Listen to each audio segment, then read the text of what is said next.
Hello and welcome to the week ahead video. A couple of things to brief you on ahead of the next 5 trading sessions. The US government is now fully reopened after 16 days of government shutdown as the Republicans and the Democrats struck that last-minute deal last week.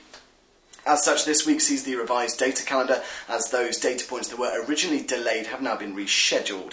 So this comes with the key non-farm payrolls report due on Tuesday this week. It's October the 22nd, kind of expected, and 180,000 for the September reading.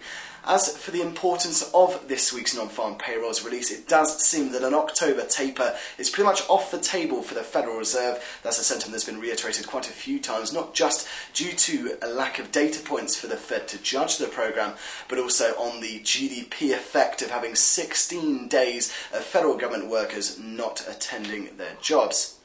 But elsewhere this week we do have on the fixed income schedule a bookstall auction out of Germany which will test the appetite of longer dated supply, but most of the focus still on the US, still on the Fed's QE taper programme and on the dollar, which has slid as US equity markets rally to all-time record highs, lifting their European counterparts to similar levels already this week.